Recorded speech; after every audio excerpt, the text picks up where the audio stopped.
Hi good morning दोस्तों, कैसे हैं आप सब।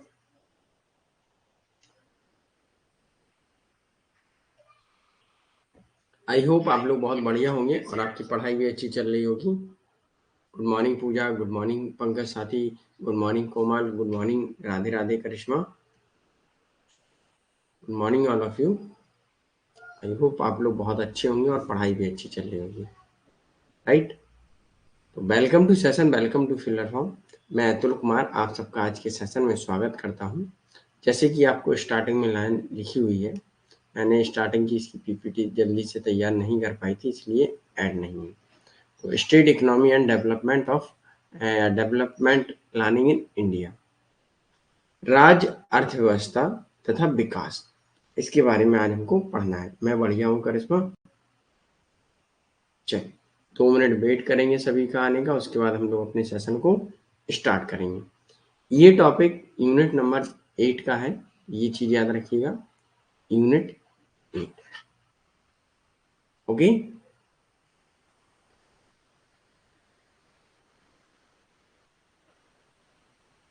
इसमें यूनिट 7 लिखा है ना क्लास के टाइटल में, तो उसे अब वो करेक्शन हो नहीं सकता। चलिए बाद में कर देंगे उसे। ओके, आज से आपका यूनिट 8 स्टार्ट है। तो ये बहुत इम्पोर्टेंट भी है और इसमें क्या चीजें हमें ध्यान देनी है वो भी हम लोग यहाँ डिस्कस करेंगे। ओके, चल।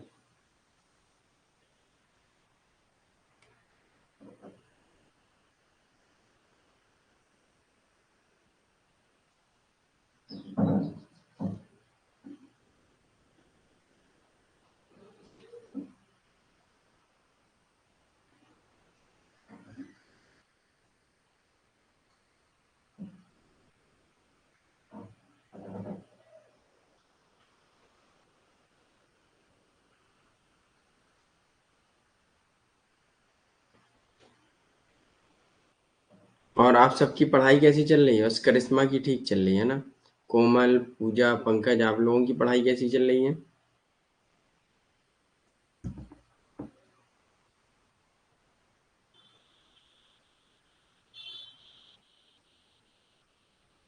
सभी ने फॉर्म फिल कर दिया?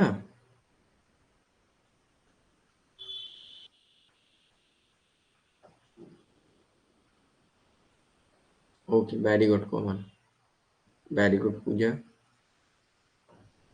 चलिए, तो आप लोग स्टेट इकोनॉमी अर्थात राज्य की अर्थव्यवस्था एवं विकास से क्या संबंध रखते हैं? चलिए बताइए, राज्य अर्थव्यवस्था तथा विकास से क्या संबंध रखते हैं आप लोग? क्या जानते हैं इसके बारे में?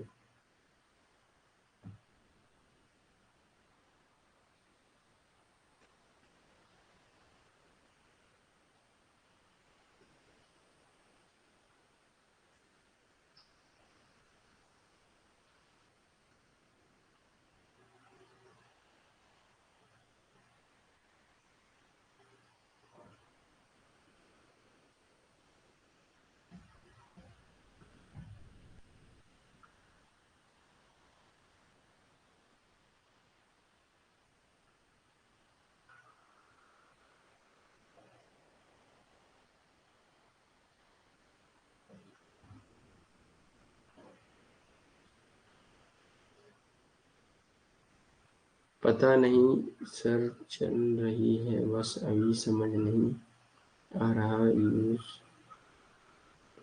अच्छा, जय Shri Krishna Guddu. Yes, very good Karishma. राज्य की अर्थव्यवस्था अच्छी होगी तभी विकास होगा, और 12 योजनाएं हैं। यस, चलिए, तो हम लोग प्रारंभ करते हैं आज के सेशन को। जैसा कि राज्य आर्थिक एवं विकास की जो योजनाएं हैं भारत में कैसे क्या है, तो सबसे पहले आप लोग याद रखेंगे। अच्छा, इंडिया में फादर ऑफ प्लानिंग किसे कहा गया है? भारत में father of planning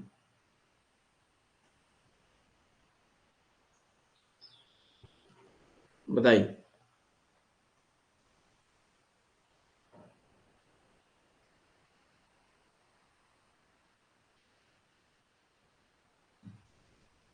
J Nehru, Jawaharlal Nehru. Yes, very good. Bharat में जो फादर ऑफ प्लानिंग है वो जवाहरलाल नेहरू हैं। ओके, एम विश्वेश्वरैया नहीं है पंकज, जवाहरलाल नेहरू हैं जो भारत में लाए थे 1951 में। ओके, और ये योजना कहाँ से ली गई? तो रसिया से ली गई है। और रसिया में फादर ऑफ प्लानिंग सिस्टम कौन है? तो एक चीज याद रखिएगा, फादर ऑफ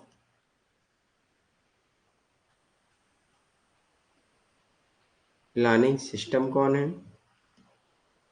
तो स्टालिन है। Okay, yes, very good Pankaj, good morning Sonia. इतनी चीज आपको याद रखनी है, ये बहुत इंपॉर्टेंट है। ओके, अब योजना आयोग कब बना? 1950 में बनता है और 1951 में इंडिया में प्लानिंग सिस्टम योजना व्यवस्था आती है। ओके, तो यहाँ हम लोग स्टार्ट करें, देखेंगे भारत में नियोजित आर्थिक विकास 1951 में पहली पंचवर्षीय योजना की शुरुआत होती है, लेकिन आयोग कब बनता है? 1950 में। अब हम लोग यहाँ ये टॉपिक क्यों पढ़ते हैं, ये चीज भी जान लीजिएगा। ये टॉपिक इसलिए इम्पोर्टेंट है कि भारत ने स्वतंत्रता से पहले एवं स्वतंत्रता के बाद अपना विकास कैसे किया और अपनी योजनाएं कैसे कैसे बनाई। ओके, और अभी कैसे मैनिपुलेट किया मोदी जी के टाइम जो नीति आयोग आया, उसे थिंक टैंक भी बोलते हैं, तो उसके बारे में भी हम लोग पढ़े। तो 1951 में पहली पंचवर्षीय योजना की शुरुआत के साथ, लेकिन इसके प्रयास जो थे 1951 में पहली पंचवर्षीय योजना तो स्टार्ट तो हो जाती है, लेकिन इसके जो प्रयास चल रहे थे वो स्वतंत्रता के पहले से ही चल रहे थे कि हमें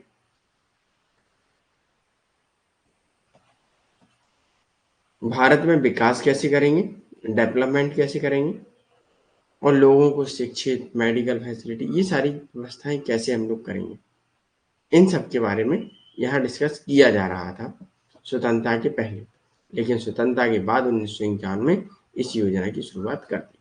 जैसे कि 1938 में भारतीय राष्ट्रीय कांग्रेस द्वारा योजना आयोग समिति की स्थापना की गई और 1944 में बॉम्बे योजना आती है, जो गांधीवादी योजना। गांधीवादी योजना क्या होती है जानते हैं आप लोग? हाँ या ना? गांधीवादी योजना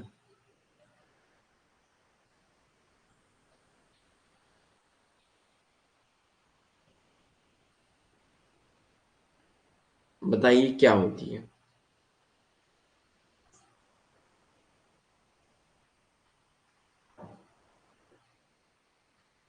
पंकज, बिजनेस मोड क्या है हमें ये भी बताइए थोड़ा। गांधी जी की योजना, गांधी जी की योजना कुटीर उद्योग, लघु उद्योग, इस पर काम करते हैं, चरखा विधि पर काम करती है। ओके, बिजनेस मॉडल क्या चलता है? प्राइवेटाइजेशन चलता है। ओके, 1945 में लोक योजना, मतलब युद्ध के उपरांत, युद्ध के बाद भारतीय व्यापार संघ की पुनर्निर्माण समिति भी बनाई जाती है और 1950 में जयप्रकाश नारायण द्वारा सर्वोदय योजना अर्थात सबका उदय, ये सारी योजनाएं चलाई जाती हैं। पंचवर्षीय योजना केंद्रीकृत है एवं एकीकृत राष्ट्रीय आर्थिक कार्यक्रम है जो भारत ने इसे सोवियत संघ से अपनाया है। मैंने आपको स्टार्टिंग में ही बताया था। Father of planning system Stalin है, जिसे रसिया से हम लोगों ने लिया है।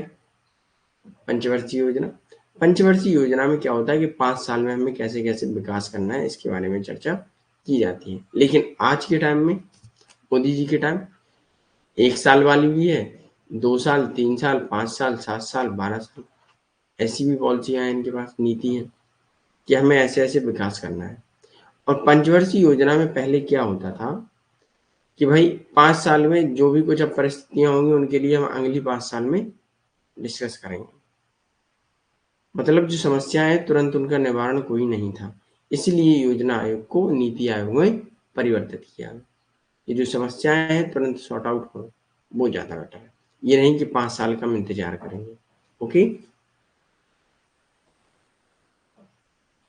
तो स्वतंत्रता के बाद भारत के प्रधानमंत्री जवाहरलाल नेहरू ने समाजवादी प्रभाव में अपना 1951 में अपना पहला 5 ईयर प्लान लॉन्च किया। अब 5 ईयर प्लान में क्या है, देश के संसाधनों के कुशल दोहन, उत्पादन में वृद्धि के अवसर प्रदान करेंगे, लोगों के जीवन स्तर में तेजी से वृद्धि को बढ़ावा देने के सरकार के घोषित उद्देश्यों के अनुसरण में मार्च 1950 में योजना आयोग की स्थापना के साथ यह प्रक्रिया शुरू होती है। और समुदाय की सेवा एवं रोजगार के लिए सभी को, मतलब सभी को रोजगार मिले और एक समुदाय, एक कम्युनिटी की सेवा हो, निस्वार्थ। ओके। योजना आयोग को देश के सभी संसाधनों का मूल्यांकन करना, कमी वाले संसाधनों को बढ़ावा देना या बढ़ाना, संसाधनों के सबसे कुशल एवं संतुलित उपयोग के लिए योजनाएं तैयार करनी और प्राथमिकताएं निर्धारित करने की जिम्मेदारी सौंपी जाती है। ओके। इतना काम होता है यहाँ। अब पहली पंचवर्षीय योजना जो कब से कब तक चलती है, यहाँ से क्वेश्चन कैसे पूछे जाते हैं ये चीज नोट कर लीजिएगा। पूछ लेंगे पहली पंचवर्षीय योजना डेट बता दीजिए, 1951 से 1956। या फिर पूछ लेंगे थीम क्या है, योजना किस पर आधारित है, इसमें लाभ क्या था और प्राप्त विकास की दर क्या थी, है ना। ये सारी चीजें इसमें पूछ लेते हैं। और ये भी पूछ लेते हैं कि ये भाई सफल हुई या नहीं हुई, कौन कौन सी योजनाएं या निर्माण किए गए, ये भी पूछते हैं ये। ओके। तो योजना 1951 से 1951 से 1956 तक चलती है और थीम जो रहती है कृषि विकास, एग्रीकल्चर डेवलपमेंट।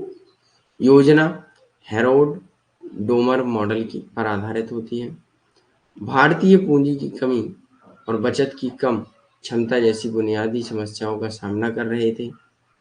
जब भारत में ये योजना कब लाई गई, जब हम लोग एक मुद्रा, पूंजी की कमी एवं बचत की कम क्षमता जैसी बुनियादी समस्याओं से लड़ रहे थे, तब ये योजना लाई गई।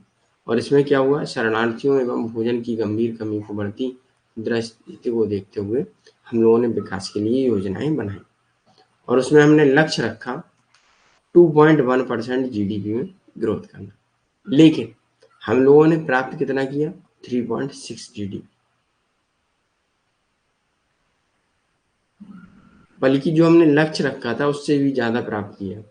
हमने इसमें भांगड़ा बांध, हीराकुंड बांध का निर्माण भी किया और 5 आईआईटी एवं विश्वविद्यालय अनुदान यूजीसी की स्थापना भी की गई। और इसमें फसल के कारण एक सफल योजना, मतलब जो हम लोगों ने कृषि विकास के लिए एक कदम उठाया था एग्रीकल्चर डेवलपमेंट के लिए, तो उसमें मुख्य रूप से ये अच्छी फसल होती है और एक सफल योजना रहती है। ओके। तो यहाँ तक सभी को क्लियर है? एक बार थम्स अप दीजिए, उसके बाद हम लोग आगे बढ़ेंगे।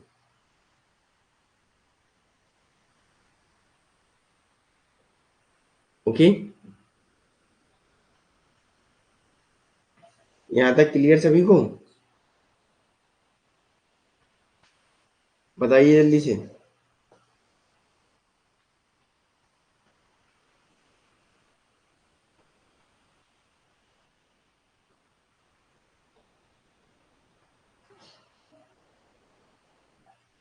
किसी का डाउट हो तो पूछिएगा।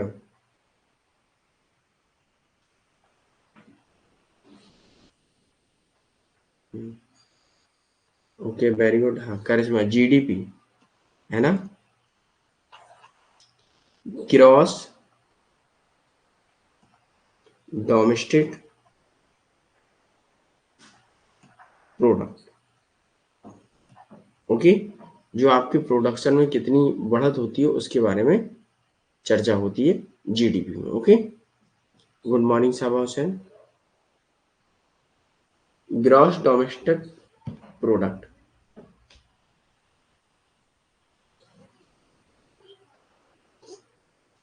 चलिए आगे बढ़ते हैं।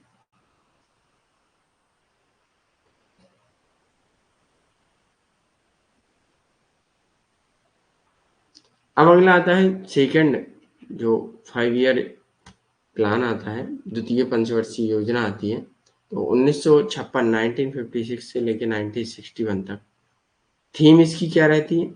आयात प्रतिस्थापन आधारित विकास, भारी और बुनियादी उद्योग। मतलब अब हम लोग इंपोर्ट करेंगे और विकास करेंगे और भारी बुनियादी उद्योगों का स्थापना करेंगे। ओके, इस योजना को महालनोबिस मॉडल 1953 में भारतीय सांख्यिकी विद प्रशांत चंद्र महालनोबिस द्वारा इसका विकास किया जाता है, इसीलिए इसे महालनोबिस मॉडल भी कहा जाता है, जो 1953 में आया था। समाज की समाजवादी स्वरूप की स्थापना एवं आर्थिक नीति का लक्ष्य होता है इसमें। ये समाजवादी रूप से हम स्थापना करेंगे इन सारी चीज़ों को, मतलब समाज के हित में हम सारी चीज़ें करेंगे। समाज के हित में मतलब जितने भी व्यक्ति हैं उन सबके लिए हम लोग बड़े बड़े उद्योग लगाएंगे, सबको रोजगार मिलेगा। सामाजिक विकास। ओके, योजना में एक गरीबी अर्थव्यवस्था की परिकल्पना की गई कि भाई हम लोग एक ऐसी हाइपोथेसिस तैयार की जाती है इसमें कि भाई जो योजना है एक मतलब एक पुअरेस्ट थी। ओके, तो इसमें हम लोगों को बढ़ना था कि हम लोग अपनी दृष्टि में ऐसे देखते थे कि हम लोग गरीब हैं, दूसरे देशों में जो भारी उद्योग हैं, बड़े बड़े उद्योग फैक्ट्री हैं, उनको हमें लाना था और व्यापारिक गतिविधियों को बढ़ाना था। पूंजीगत वस्तुओं के आयात पर केंद्रित था। अब हम चीजों को इंपोर्ट भी करेंगे और अपना विकास करेंगे, इस पर ये लोग चर्चा करते हैं। ये जैसे भिलाई, दुर्गापुर एवं राउरकेला में स्टील प्लांट लगाए जाते हैं। Tata institute of fundamental research भी आती है, स्थापना की जाती है। और इसमें लक्ष्य की वृद्धि जो थी वो क्या थी? वृद्धि दर 4.5, लेकिन इसमें विकास हम लोगों ने कितना किया? 4.27,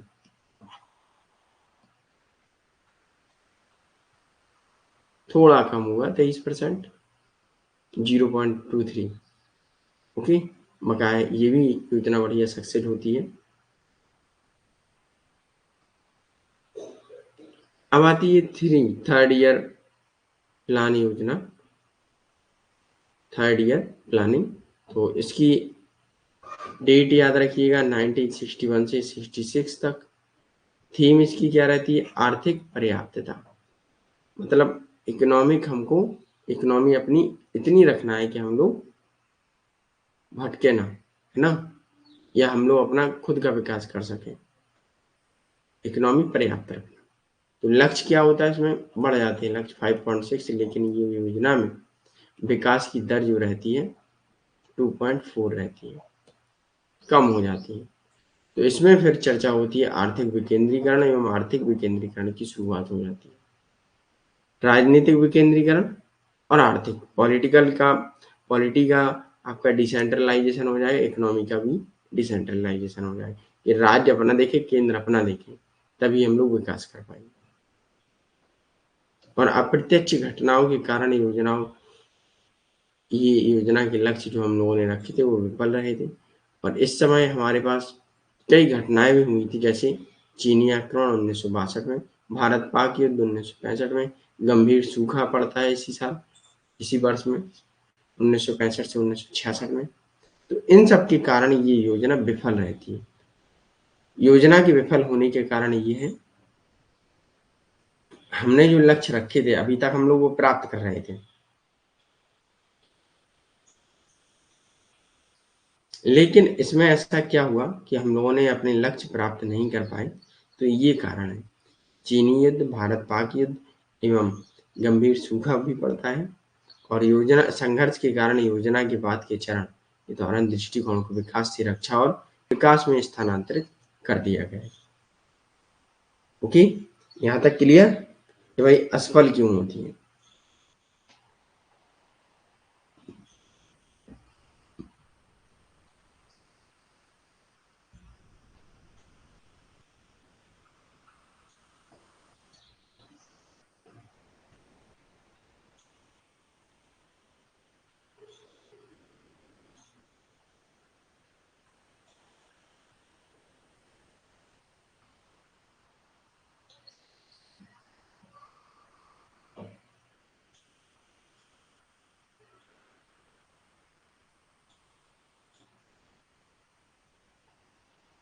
ओके, वैल्यू। अब आता है थर्ड ईयर प्लान। 1961 से 1966, 1961 से 66। तो इसकी थीम रहती है इकोनॉमिक सफिशिएंट। ये हम अभी आपको बता चुके हैं ना। चलिए, अब आती है 3 वार्षिक योजना, जिसमें जो हमारी जो फेल हुई थी उसके बाद आती है 3 वर्ष की, 1966 से 1969 तक। तीसरी योजना की बुरी विफलता के कारण सरकार को योजना अवकाश घोषित करना पड़ता है और मजबूर भी होती है वो, क्योंकि असफल हो जाती है। इस अवधि के बीच में 3 वार्षिक योजनाएं तैयार की गई। 3 वार्षिक योजनाएं तैयार की जाती है और उनको अप्लाई किया जाता है।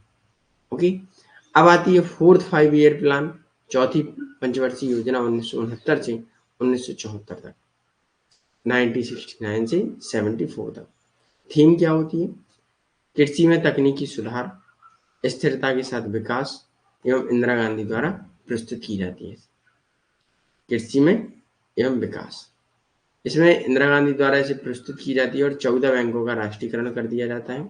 हरित क्रांति की शुरुआत यहीं से होती है और लक्ष्य क्या रखा जाता है? 5.6, लेकिन हम लोग विकास प्राप्त कर पाते हैं 3.6, 3.3। 1971 का भारत पाक युद्ध और बांग्लादेश का निर्माण इसे फिर से थोड़ा बहुत विफल करता है, इसीलिए हम लोग विकास कम कर पाते हैं। ओके, फिर आती है पंचवर्षीय योजना, 5वीं पंचवर्षीय योजना 1974 से 1979, 1974 से लेके 1979। थीम रोजगार एवं गरीबी उन्मूलन, लक्ष्य वृद्धि दर 4.4, वास्तविक विकास दर 4.8। इसमें क्या होता है? उच्च मुद्रास्फीति के कारण, अर्थात पैसा ना होना, मतलब संकट, आर्थिक संकट आना, योजना के लिए लागत गणना करना पूरी तरह से गलत साबित होता है। जितनी भी हम लोग गणना करते हैं वो गलत साबित होती हैं और मूल्य सार्वजनिक क्षेत्र के परिव्यय को ऊपर की ओर संशोधित करना पड़ता है। 1975 में आपातकाल की घोषणा भी की जाती है, लेकिन प्रधानमंत्री 20 सूत्रीय कार्यक्रम के कार्यान्वयन पर जोर दिया गया और पंचवर्षीय योजना की पृष्ठभूमि चल रही थी। 1978 में जनता पार्टी सत्ता में आती है और योजनाएं समाप्त करती है। रोलिंग प्लान 1978 से 1980 तक चलता है, इसमें जनता पार्टी, अब यहाँ से क्या होता है? योजना आयोग का बिगड़ना, थोड़ा बहुत असंतुलन हो जाता है।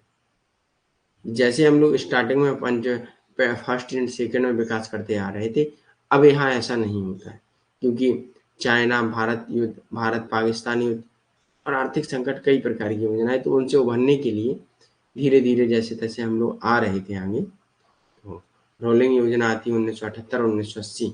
जनता पार्टी ने छठी पंचवर्षीय योजना पेश की और पिछली योजना को खारिज कर देती है और ये सरकार 2 साल तक चलती है और 1980 में कांग्रेस सत्ता में वापस आती है और एक योजना शुरू करती है जिसका उद्देश्य बढ़ती अर्थव्यवस्था के साथ परिस्थितियों बनाकर गरीबी की समस्या पर सीधा हमला करना, मतलब गरीबी हटाओ, उस पर ये लोग चलते हैं। गरीबों को हटाओ, आपने सुना होगा, है ना। चलिए, छठी पंचवर्षीय योजना 1980 से 1985 तक चलती है। थीम इसकी क्या रहती है? खाद्य एवं ईंधन क्षमता, लाभ 5 लक्ष्य जो रखते हैं 5.2, लेकिन प्राप्त करते हैं 5.4। यह नेहरू समाजवादी का अंत था। अब नेहरू के समाजवाद का अंत, मतलब समाज में रहकर खुद का विकास, उसका अंत था। अब ये आर्थिक उदारवाद की शुरुआत थी। आर्थिक उदारवाद तो आप लोग जानते ही होंगे, है ना, जिसमें इकोनॉमिक लिबरलिज्म, आर्थिक उदारवाद, अर्थात स्वतंत्र छोड़ दिया जाए, अब आप लोग कमाइएगा अच्छा सा पैसा। ओके, मूल्य नियंत्रण समाप्त कर दिया जाता है, राशन की दुकानें बंद कर दी गई हैं। अब व्यक्ति पर कोई भी नियंत्रण नहीं है ज्यादा। अब वो इंपोर्ट करे, एक्सपोर्ट करे, कुछ भी करे, क्योंकि हमें आर्थिक संकट से उभरना था। अभी तक हम थे नेहरू और गांधी की विचारधाराओं में फंसे थे।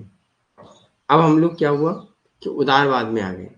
जब हम लोग आगे उदारवाद, वैश्वीकरण, ये सब पढ़ेंगे तब हमें और आगे पता चलेगा। ओके, फिर आती है 7वीं पंचवर्षीय योजना 1985-1990। थीम भोजन, कार्य और उत्पादकता, मतलब फूड, वर्क एंड उत्पादकता, प्रोडक्टिविटी, इन सब के बारे में चर्चा करते हैं। लक्ष्य की वृद्धि 5.0 रखते हैं लेकिन प्राप्त करते हैं 6.01। अब यहाँ से परिस्थितियां और अच्छी होती जा रही थी। वार्षिक योजना भी आ जाती है 1990 से 1992 तक। केंद्र में तेजी से बढ़ती राजनीतिक स्थिति के कारण 1990 में 8वीं योजना शुरू नहीं हो सकती थी और 8वीं योजना का अंततः 1992 में शुरू की गई और 1992 से 1997 तक चलती है। इसमें क्या होता है, थीम आती है प्राइवेटाइजेशन, लिबरलाइजेशन एंड ग्लोबलाइजेशन, निजीकरण, उदारीकरण, वैश्वीकरण आता है। लक्ष्य की वृद्धि क्या रखते हैं 5.6, वास्तविक विकास की दर 6.78। भारत के मुक्त बाजार सुधारों की शुरुआत होती है और इस योजना के पीछे नई आर्थिक नीति मूल है। अब जो न्यू इकोनॉमिक पॉलिसी आती है वो इसमें बहुत इंपॉर्टेंट है। ओके, न्यू इकोनॉमिक पॉलिसी में क्या है, आर्थिक सुधार होने लगते हैं, हर देश एक दूसरे से जुड़ने लगता है, जैसे दक्षिण दक्षिण सहयोग, उत्तर दक्षिण सहयोग होता है, ये चीजें चलने लगती हैं। अब 9वीं पंचवर्षीय योजना 9th 5 ईयर प्लान 1997 से 2002 तक चलता है। थीम रहती है सामाजिक न्याय और समानता के साथ विकास। वृद्धि लक्ष्य जो रखते हैं 6.5 लेकिन प्राप्त करते हैं 5.4। इसमें जनसंख्या नियंत्रण, गरीबी कम करना, रोजगार पैदा करना, सभी को प्राथमिक शिक्षा देना, प्राथमिक स्वास्थ्य एवं देखभाल का उद्देश्य, मतलब अब कुछ वेलफेयर करेगा स्टेट। ओके, फिर आती है 10th पंचवर्षीय योजना, 10th 5 ईयर प्लान 2002 से 2007 तक चलती है। इसकी थीम रहती है सामाजिक न्याय, समानता के साथ विकास। वृद्धि दर जो लक्ष्य रखते हैं 8.0 लेकिन प्राप्त करते हैं 7.6। योजना में शासन को विकास का कारक घोषित किया गया और कृषि को अर्थव्यवस्था की प्रमुख प्रेरक शक्ति घोषित किया जाता है। एनडीए सरकार द्वारा प्रस्तुत, अटल बिहारी वाजपेयी द्वारा इसे प्रस्तुत किया जाता है। फिर आती है 11वीं पंचवर्षीय योजना, इसमें तेज, व्यापक, आधार, समावेशी विकास होता है ना। 9.0 रखते हैं लेकिन 7.9 प्राप्त करते हैं। यूपीए ने इसे आम आदमी की मदद करने के अपने चुनावी वादे के साथ पेश किया। ओके, फिर आती है 12वीं पंचवर्षीय योजना, ये टिकाऊ, तेज एवं अधिक समावेशी विकास, सस्टेनेबल डेवलपमेंट, तेज वृद्धि, ये 8.0 रखती है लेकिन अपनी रणनीति में 11वीं योजना के समान रहती है। जब मोदी जी 2014 में आते हैं और 2015 में योजना आयोग को खत्म करके रोक दिया जाता है और नीति आयोग की स्थापना की जाती है, जिसमें नीचे से ऊपर तक योजनाओं के दृष्टिकोण की, मतलब नीचे से ऊपर विकास किया जाएगा, मतलब पहले गांव फिर शहर। और इन आर्थिक योजनाओं में क्या आ रहा था, ऊपर से नीचे विकास किया जा रहा था, तो वो विकास सफल नहीं हो पा रहा था। तो आज के टाइम में अगर आपने देखा हो, डेवलपमेंट दिखता है इंडिया में, है ना, योजना नीति आयोग के आने से। ये थिंक टैंक है, इसमें सारे मंत्री एवं हर राज्य के मुख्यमंत्री भी आते हैं, सभी लोग आते हैं कि भाई, फिर कहते हैं, वहाँ चर्चा होती है थिंक टैंक में। ओके, यहाँ तक क्लियर सभी को? एक बार थम्स अप दीजिए, उसके बाद हम लोग आगे बढ़ेंगे। अगर यहाँ किसी का डाउट हो तो अभी पूछ सकते हैं।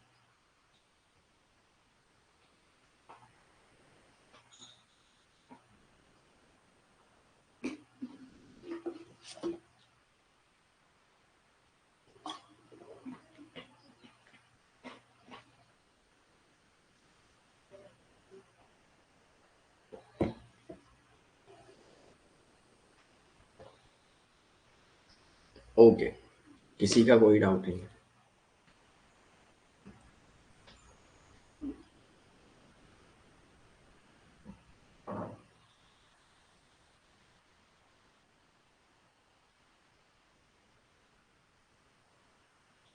चलिए आगे। अब भारत में योजना की उपलब्धियां क्या रही, उनको भी हम लोग देख लेते हैं। भारत भोजन के मामले में पर्याप्त देश बन गया था, मतलब पर्याप्त भोजन हो रहा था। कृषि क्षेत्र की तकनीकी में उन्नयन, टेक्निकल हो गया था भारत, एग्रीकल्चर सेक्टर में भी हुआ था। विनिर्माण क्षेत्र में उत्पन्न होने वाली राष्ट्रीय आय की अधिक हिस्सेदारी के साथ राष्ट्रीय आय की संरचना में लगातार बदलाव भी हुए। निर्यात की वृद्धि दर बढ़ी, गरीबी में गिरावट भी आई। देश में औद्योगिकरण, विशेषकर भारी उद्योगों की स्थापना की प्रक्रिया योजना के माध्यम से तेजी से शुरू हुई। भारत दुनिया की सबसे बड़ी अर्थव्यवस्थाओं में से एक है। ओके, आर्थिक नियोजन की विफलता क्या रहती है? वही विभिन्न क्षेत्रों में असमानता की वृद्धि होती है। 1991 के 1991 में भुगतान संकट, मुद्रास्फीति, 360 मिलियन से अधिक भारतीय जनसंख्या अभी भी गरीबी रेखा के नीचे है। व्यापक लैंगिक असमानता, धन एवं आय के वितरण में असमानता होती है। कम पूंजी निर्माण, बेरोजगारी, जनसंख्या नियंत्रण में विफलता, बुनियादी ढांचे का अपर्याप्त विकास, ये सारी हमारी आर्थिक जो इकोनॉमिकल प्लान थे वो फेल हुए इन कारणों से। ओके, अब नई आर्थिक नीति भारत में 1991 से पहले का आर्थिक परिदृश्य देख लेते हैं। भारत की न्यू इकोनॉमिक पॉलिसी कैसी थी? तो स्वतंत्रता के बाद भारतीय आर्थिक नीति औपनिवेशिक अनुभव था कि भाई भारतीय नेताओं को वो अनुभव था जो शोषण हुआ था, वो वाला। तो उन नेताओं ने फेमियन समाजवाद के संपर्क से प्रभावित थे, वो समाजवाद से, उदारवाद से थे ही नहीं। तो नेहरू और स्वतंत्र भारत के नए नेताओं ने पूंजीवाद एवं समाजवाद की चरम विफलताओं के विकल्प का खोज लिया था कि हमें कैसे क्या विकास करना है। भारत एक मजबूत एवं सार्वजनिक क्षेत्र के साथ निजी संपत्ति, प्राइवेट प्रॉपर्टी एवं लोकतंत्र के साथ एक समाजवादी समाज होगा, ये इन्होंने सोचा था।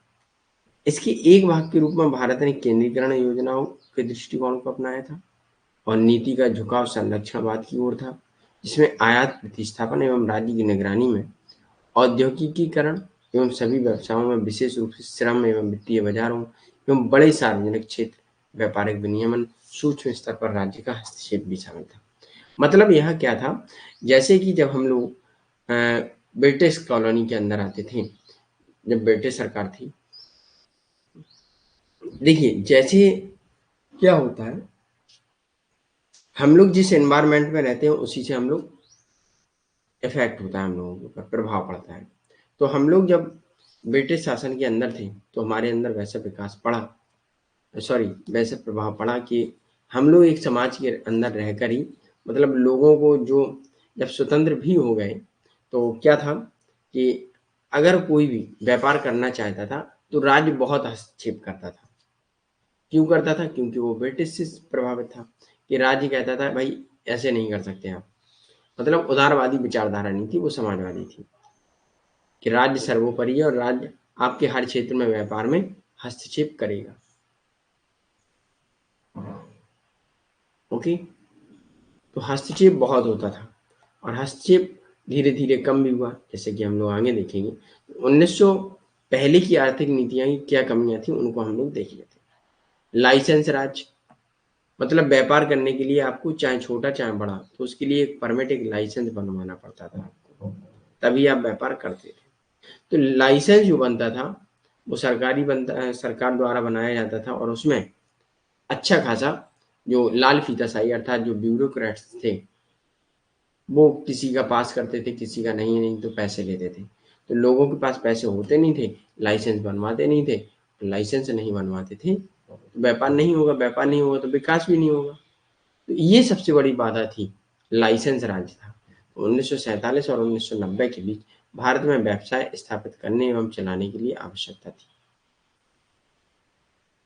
तब इस समय क्या था कि लाइसेंस होगा तभी आप व्यापार कर पाएंगे। आज के टाइम में आपके पास कुछ नहीं होना चाहिए, जीएसटी है तो बस आप व्यापार कर सकते हैं, नहीं भी है तो छोटा मोटा आप व्यापार कर सकते हैं। आयात प्रतिस्थापन, मतलब आयात प्रतिस्थापन औद्योगिकरण एक व्यापार और आर्थिक नीति है जो विदेशी आयात को घरेलू उत्पाद से बदलने की वकालत करती है। मतलब इंपोर्ट करा लेते हैं और यहाँ हम लोग सेल होती है। ओके, देश की औद्योगिक उत्पादकता के स्थानीय उत्पादन के माध्यम से अपनी विदेशी निर्भरता को कम करने का प्रयास करना चाहिए। और इसका उद्देश्य आत्मनिर्भरता को बढ़ावा देना था। लेकिन इसका मतलब भारतीय उद्योगों का एकाधिकार और उत्पादन की गुणवत्ता में सुधार करने के लिए प्रोत्साहन की कमी थी, जिससे उपभोक्ता हितों में बाधा उत्पन्न होती है। देखिए, इम्पोर्ट तो था, ठीक, लेकिन उसमें लाइसेंस राज था। अब यहाँ हम लोग देश में क्या कर रहे थे कि भाई इम्पोर्ट कम करिएगा, आप आत्मनिर्भर बनिएगा। जब भाई आत्मनिर्भर कहाँ से बन जाएंगे, ना यहाँ कोई टेक्नोलॉजी थी ना कुछ था, कहाँ से आत्मनिर्भर बन जाएंगे। तब दूसरे देशों से हम उद्योग करेंगे, व्यापार करेंगे, तो वहाँ से हम लोग इम्पोर्ट कराएंगे चीज़ें, तभी तो सेल कर पाएंगे। लेकिन हम लोगों के ऊपर वो रोक थी, आप आत्मनिर्भर बनिए, जो भी है वही वही चीज़ें सेल करिए। फिर अपडेट कहाँ से होंगे, तो इस कारण हम लोग थोड़े पीछे रहे। ओके।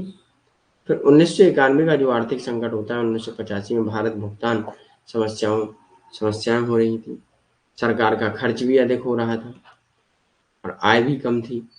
आय और व्यय के बीच भारी असमानताएं थी, मतलब इक्वालिटी थी ही नहीं। आय कम थी, व्यय बहुत ज्यादा था। सरकार अच्छा खासा अपना एंजॉय कर रही है। 1990 के अंत तक यह गंभीर आर्थिक संकट में था, जो सरकार डिफॉल्ट के करीब थी।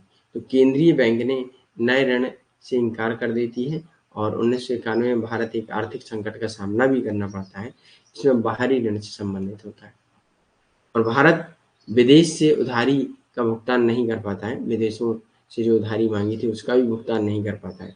तब वो आईएमएफ के पास जाता है भारत, कहता है भैया कुछ बताओ क्या करें। तब उन्होंने आईएमएफ ने कहा कि हम आपकी सरकार डिफॉल्ट होने वाली है, हम आपको कुछ नहीं दे सकते, बस एक सलाह दे सकते हैं। सलाह क्या होगी?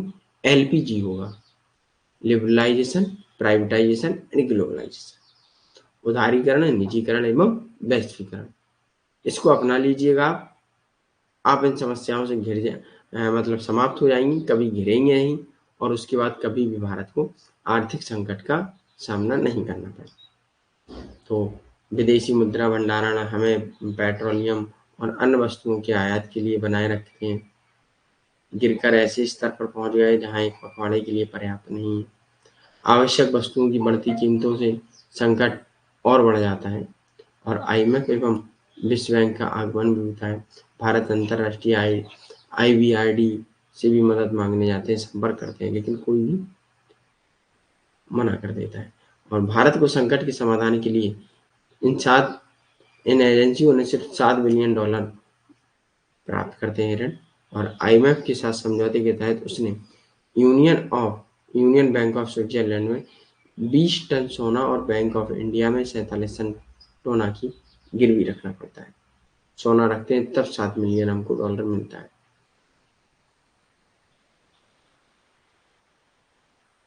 ओके।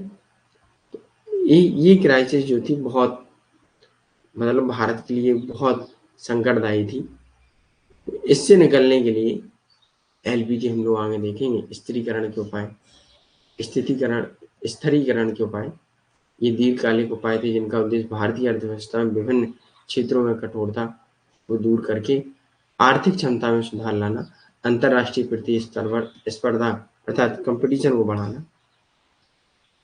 अब कई क्षेत्र आए, मतलब इकोनॉमी के लिए, व्यापार के लिए कई क्षेत्र आते हैं, जिसमें 3 सुधार होते हैं: उदारीकरण, निजीकरण, वैश्वीकरण। अच्छा, उदारीकरण, निजीकरण और वैश्वीकरण का अर्थ बताइए। चलिए सभी, मैंने आपको पढ़ाया है, बताइए क्या है।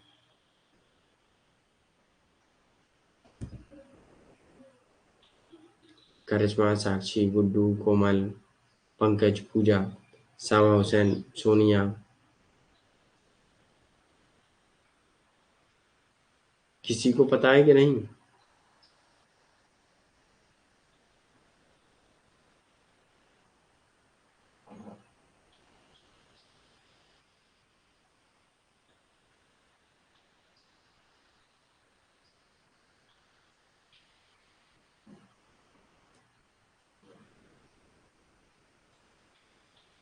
बताइए।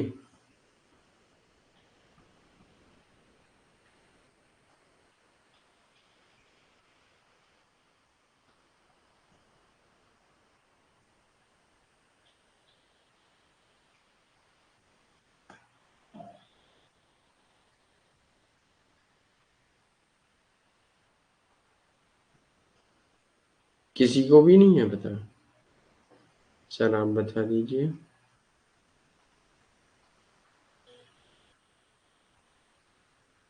यस कोमल, वेरी गुड। चलिए, अब यहाँ क्या होता है, औद्योगिक क्षेत्रों का विनियमन होता है, मतलब दोबारा से रिस्ट्रक्चर किया जाता है।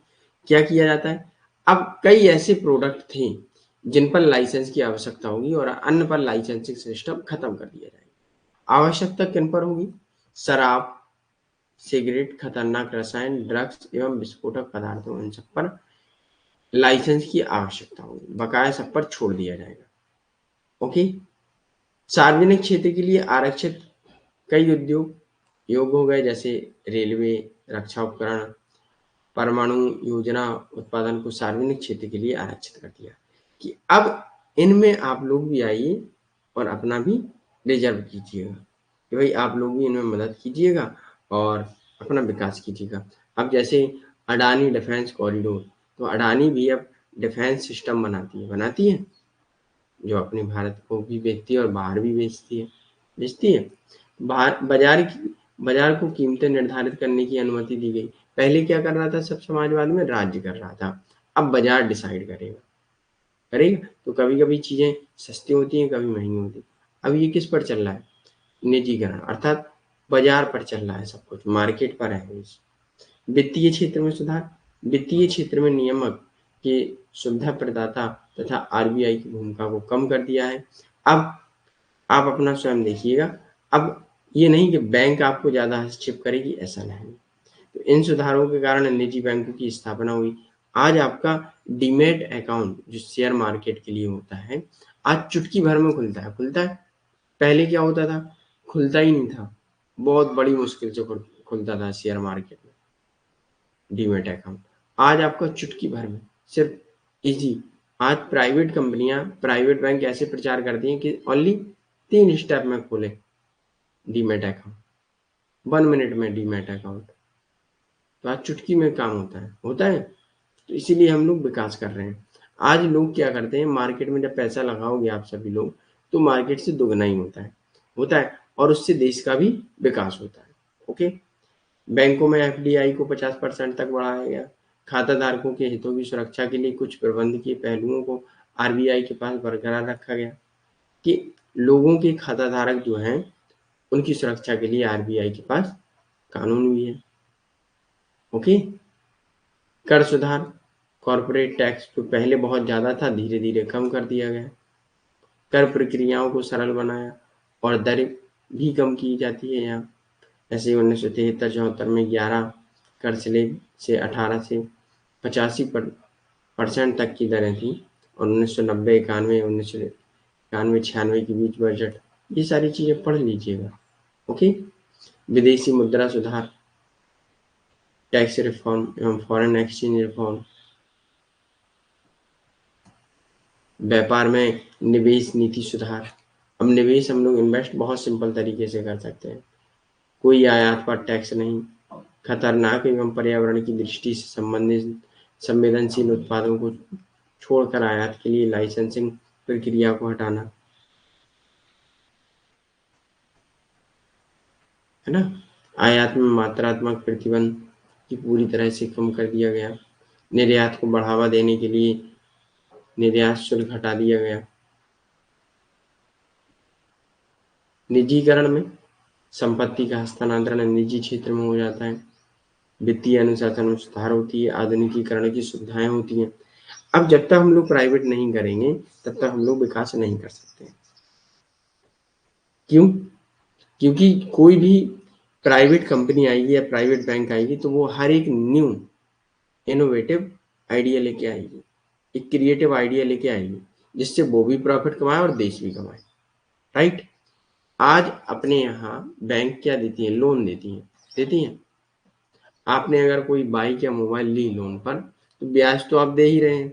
आपको सुविधा क्या है कि आपको तुरंत में हमारे पास चीज हो गई, धीरे धीरे हम उसका पैसा दे देंगे। आज आपको किसी से उधार नहीं मांगना पड़ा, डायरेक्ट बैंक से गए, जो भी हमारा पैसा आएगा पर मंथली कटता जाएगा, ना झंझट किसी से कि भाई कोई किसी से हमने उधार ली और वो हमसे मांग रहा है। बैंक को भी फायदा, आपने जितना भी फाइनेंस कराया उस पर 500 या 1000 रुपए जो भी बनेगा वो आप देंगे?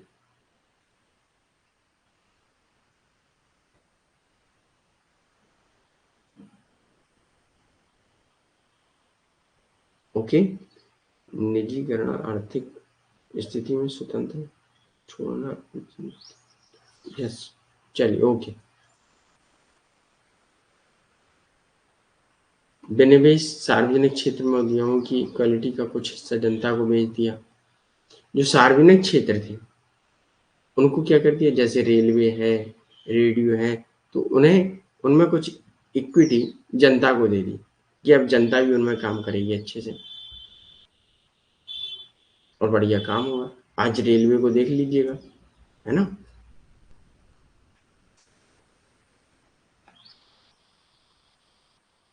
अब आता है वैश्वीकरण। वैश्वीकरण में क्या है, ग्लोबलाइजेशन। ये विश्व दृष्टिकोण है, उत्पादों, विचारों एवं आपसी साझेदार और संस्कृति के अन्य पहलुओं के आदान प्रदान से उत्पन्न होने वाली अंतर्राष्ट्रीय एकीकरण की प्रक्रिया है। अब वैश्वीकरण क्या है, अच्छा आप बताइए, फिर मैं बताता हूँ आपको। ये भाषा तो पढ़ना है आपको, पढ़ लीजिएगा। चलिए बताइए, सभी को आंसर देना है, चाहे गलत दें चाहे सही दें। वैश्वीकरण, ग्लोबलाइजेशन क्या है?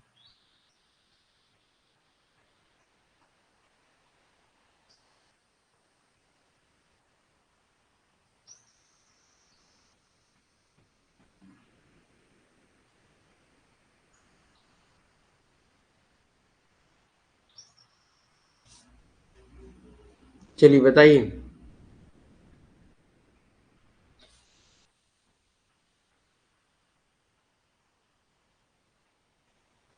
कोई भी देश कहीं भी फैक्ट्री लगा सकता है। ओके गुड्डू।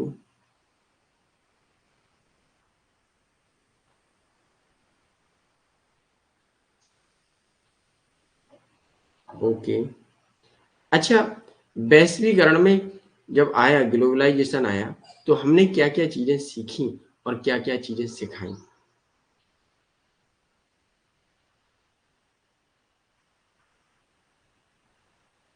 चलिए बताइए जल्दी से सभी लोग। सिर्फ हमारे पास 3 लोगों का जवाब आया अभी। करिश्मा, अच्छा करिश्मा का नहीं आया, गुड्डू और साक्षी का है। और बाकी सभी आंसर कीजिए।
यस, ओ योग सिखाया साक्षी, वेरी गुड। विदेश से भी व्यापार करना, यस। इंटरनेशनल स्टार पर सभी को समान अवसर।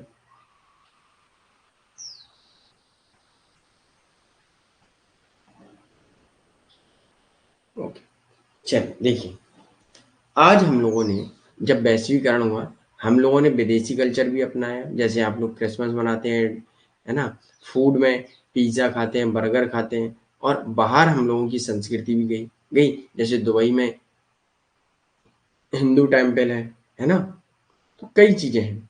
आज दूसरे देश के भी हमारी संस्कृति, हमारी हिंदी भाषा को भी अपनाते हैं। तो आपने देखा होगा, देखिए आज यूट्यूब, गूगल पे अगर आप हिंदी में लिखेंगे तो हिंदी में आएंगे। आप अपनी लोकल लैंग्वेज में लिखेंगे कि भाई हमको यूट्यूब पर क्लास 12 ऐसे भी लिखेंगे, तब भी आपको आ जाएगा, सर्च हो जाएगा, होता है। तो कहीं ना कहीं आज लोगों को हमारे भी अनुसार ढलना पड़ा। कारण क्या है, क्योंकि एक पॉपुलेशन बहुत ज़्यादा होती है। ओके, और वैश्वीकरण में एक देश दूसरे देश में जब आवागमन हो जाता है तो क्या होता है कि हर देश को दूसरे देश की भाषा का भी बहुत ज़रूरी रहता है ना? इसीलिए ये सारी चीज़ें रही हैं। आज व्यापार भी हम लोग एक दूसरे से करते हैं बहुत अच्छे से, है ना? तो आउटसोर्सिंग इसमें नौकरियाँ भारत में आउटसोर्सिंग नौकरियों का एक प्रमुख स्रोत बन गया है ना? जैसे आउटसोर्सिंग पे क्या लगते हैं? बीपीओ, बैंकिंग सेवाएँ, ये सारी चीज़ें आती हैं। डब्ल्यूटीओ विश्व व्यापार संगठन व्यापार उद्योगों के लिए अंतर्राष्ट्रीय व्यापार में सभी देशों को समान अवसर प्रदान करके सभी बहुपक्षीय व्यापार समझौते को प्रसिद्ध करने के लिए डब्ल्यूटीओ की स्थापना की जाती है। भारत डब्ल्यूटीओ का एक सक्रिय सदस्य रहा है, जिसका उद्देश्य देशों के बीच व्यापार को बढ़ाना है ना? तो आज अंतर्राष्ट्रीय स्तर पर संस्थाएं भी हैं। जैसे मैंने यूएन पढ़ाया था आपको, तो वो एक वैश्वीकरण अर्थात अंतर्राष्ट्रीय स्तर पर है एक संस्था, जिसमें क्या है सभी देश अधिकतर देश सदस्य हैं और सभी मानते हैं उसकी बातों को। जैसे कोविड आया था, तो वो एक वैश्विक महामारी थी, जिसमें क्या था हमें वैश्वीकरण मतलब सभी देशों का सहयोग होना चाहिए उसमें, तभी हम उससे लड़ पाते। तो हुआ और लड़े हम लोग, राइट? अधिकतर हर जगह है। क्यों है? क्योंकि देखिए वैश्वीकरण होता है तो साक्षी हर जगह एक दूसरे का कल्चर जाता है और वहाँ से कुछ नया लाता है, ठीक है? आज अगर देखा जाए तो शादी जो होती है लोगों के, शादी होती है तो वो कहीं न कहीं आप लोग कहीं न कहीं वहाँ वेस्टर्न कल्चर थोड़ा बहुत दिखता है ना? ये चीज़ें हमको याद रखनी है। यहाँ तक क्लियर? किसी का कोई डाउट हो तो बताइएगा। अगर मेरी तरफ से सेशन समाप्त है। अब आप में से किसी भी स्टूडेंट का कोई डाउट हो तो पूछ सकते हैं। ओके?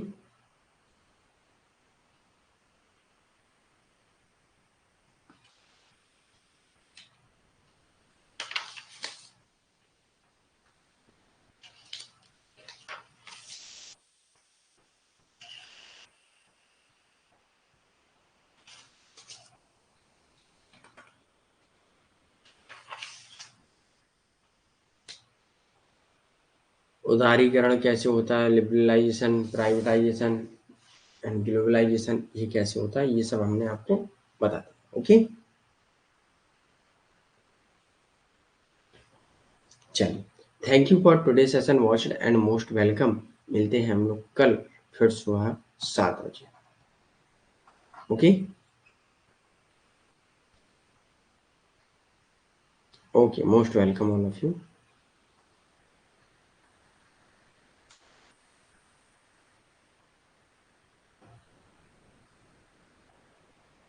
एक बार ऐसे पढ़ लीजिएगा और जो भी ना आए समझ में तो पूछ लीजिएगा। ओके? अब जो कल रहेगी वो पहचान की राजनीति रहेगी। ओके?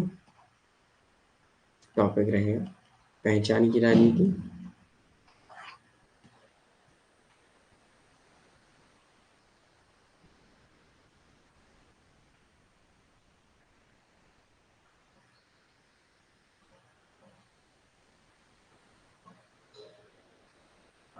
Okay, bye.